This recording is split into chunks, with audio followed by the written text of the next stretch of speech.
Bonjour à toutes et bonjour à tous. Nous allons voir aujourd'hui comment la hyène ultrationniste Apolline de Malherbe agresse Dominique de Villepin au sujet de ses financements. Comme Dominique de Villepin lui a suggéré qu'elle était, elle-même financée par son patron Patrick Drahi. Également ultrationniste et qu'elle est donc soumise à l'idéologie de ce dernier. Ces attaques ne sont pas anodines, puisque Dominique de Villepin avait osé prendre la défense des Palestiniens et dénoncer les crimes d'Israël. Vous n'êtes plus diplomate, vous l'avez évidemment été. Aujourd'hui, vous êtes un homme d'affaires. Je voudrais savoir comment vous gagnez votre vie. Écoutez, de façon extrêmement simple, je suis conseiller en matière internationale. Notez, Madame de Malherbe, que j'ai devant moi quelqu'un qui appartient à une chaîne qui a tenu des propos mensongers sur moi. Alors allez-y, profitons-en pour faire tomber quelques mensonges que ce soit. Ces propos mensongers, vous vous êtes excusé vis-à-vis des téléspectateurs. Vous ne vous êtes pas excusé vis-à-vis de moi. Et je pourrais vous renvoyer la balle. Qui j'ai, moi, devant moi? À qui appartient votre chaîne? Est-ce qu'elle subit des pressions? Est-ce qu'il y a des directives sur le plan politique, Vous voulez dire diplomatique? que ceux qui nous payent ont une influence sur ce que l'on dit? En général, on peut le supposer, oui. Alors qui vous paye? Personne. Personne vous paye? Non. Ah bon, non, mais vous avez une société, vous faites du business, vous l'avez dit, vous faites des missions de conseil. Je voudrais, mais en toute transparence, et justement pour pas qu'il y ait de fantasmes ou de rumeurs... Vous posez cette question à Hubert Védrine?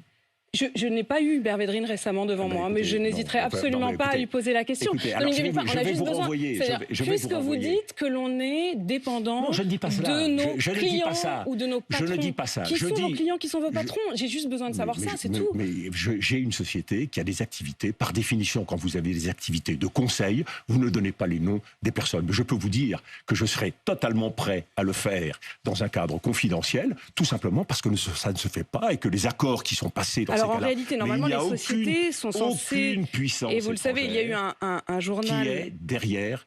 Mais sans être payé par les États, on peut être payé par des gens qui sont influents dans ces États. Absolument pas. Écoutez, il n'y a personne de ce... Que monnayez-vous? C'est-à-dire, qu'est-ce que vous vendez? Quels conseils vous vendez? Je donne des conseils géopolitiques sur l'évolution du monde. Et c'est une parole absolument ouverte qui ne contient aucun élément ni d'influence, ni de conflit d'intérêts. Et j'y suis extrêmement attentif. La raison pour laquelle aussi je vous pose cette question, c'est que je veux simplement savoir moi-même si je fais partie en quelque sorte de votre business plan. C'est-à-dire, est-ce que le fait de parler à ce micro, est-ce que le fait d'influencer aussi les opinions dans un sens, dans un autre, avec aussi l'autorité qui est la vôtre, fait partie des conseils que vous vendez? Je redirai ce que j'ai dit pour la énième fois. Puisque quel business plan aujourd'hui de défendre ceux qui meurent à Gaza? Quel business plan? Qui aujourd'hui? Puisque je viens de vous dire que la plupart des États arabes ne se moquent ou n'ont pas de parole sur ces sujets. Je n'ai aucun problème avec ça. Vous avez vous-même simplement dit que la domination financière avait un impact sur ce que l'on pouvait dire ou non. Je voudrais simplement savoir la dernière fois que vous avez publié vos comptes, et c'est le journal Le Monde qui le révèle ce week-end, la dernière fois que vous avez publié vos comptes, ce que vous ne faites plus depuis, alors que la loi le demande, mais vous préférez payer une amende plutôt que d'avoir à dire qui sont vos clients, vous avez déclaré recevoir 4,2 millions d'euros. Donc, à un moment, et c'est même l'Office central de lutte contre la corruption qui a fini par le dire, depuis une famille soudanaise. Depuis, vous n'avez... Non, pas soudanaise. Ah bon? Non. Allez-y. Non.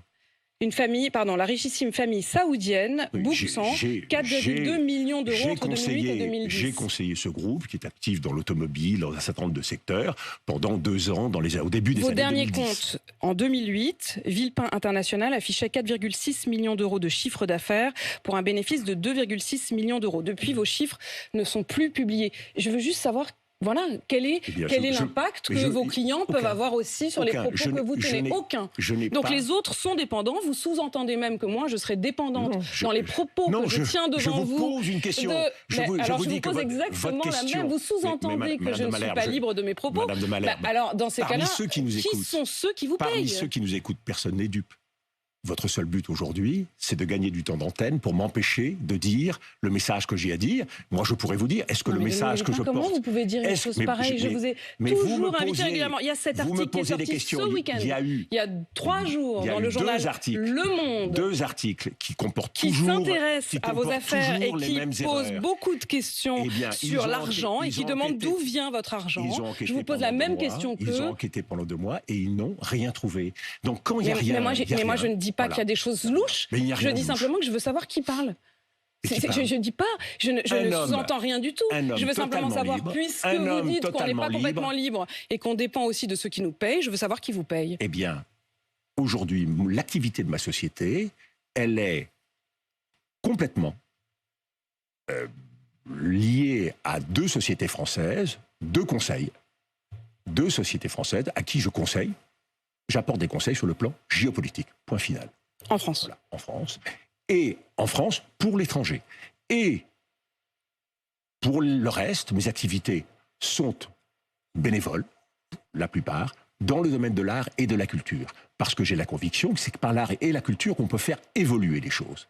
Donc, vous le voyez bien, il n'y a rien à soupçonner, rien à sous-entendre, et c'est donc très volontiers que je vous donne ces informations. Et vous, que pensez-vous de l'agression d'Apolline, la hyène, de Malherbe?